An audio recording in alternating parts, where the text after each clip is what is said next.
ہمارے روڈ کا کام ہے آج تک بند ہے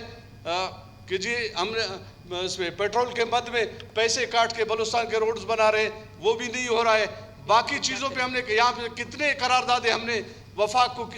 روانہ کیے ہیں، ان میں سے ایک پہ بھی عمل درآمد نہیں ہوتا ہے. لیکن فاٹا والے نے ایک لیٹر لکھا ہے اس کو، اور اس پہ جو ہے نا عمل درآمد ہمارے چیف سیکرٹری صاحب بہت جلدی میں تھے، اور اس چیف سیکرٹری صاحب نے فوری طور پہ اس پہ لکھا ہے کہ جی پرائم منسٹر کا یہ میسج آ گیا ہے، یہ لیٹر آ گیا اور اس پہ عمل درآمد کیا جائے. میڈم اسپیکر، بلوچستان کے ساتھ ظلم ہو رہا ہے. یہاں کے بندوں کو اہمیت نہیں دی جاتی، یہاں کے اسمبلی کو اہمیت نہیں دی جاتی، اور فاٹا کے ایکس ایم این اے کے لیٹر کو جو ہے نا وہ بلوچستان پہ لا کے اس پہ عمل درآمد ہو رہا ہے. تو اس میں یہی کہتا ہوں کہ مہربانی کر کے ان چیزوں پہ سی ایم صاحب بھی بیٹھے ہوئے، آپ سے گزارش یہ کہ آپ وارننگ دے دیں، کم سے کم بلوچستان کو اتنا لاوارث نہ سمجھا جائے کہ بلوچستان کے وارثوں کو موقع تو دے دے کہ وہ اپنی کوئی بات کر دے. فاٹا والے پہ عمل درآمد ہو رہا ہے اور ہماری باتوں پہ کوئی عمل درآمد نہیں ہوتا ہے. جی ظاہری صاحب، یہ ریکارڈ پہ لے آئے ہیں ہم ان کو.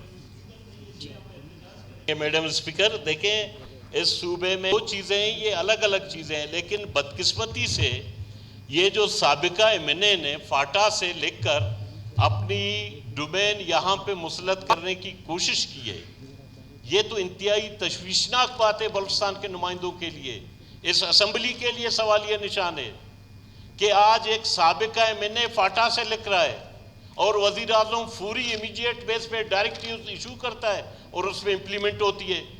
پنجاب اور باقی صوبوں کے چیف سیکریٹریز جو بیٹھے ہیں وہ اپنے بیوروکریسی کو مضبوط کر رہے ہیں، لیکن افسوس کے ساتھ بلوچستان کے مقامی افسران اور بیوروکریسی کو دن بدن کمزور کیا جا رہا ہے. اس بات کی انٹرپریٹیشن ہم صحیح کریں کہ بدامنی امن و امان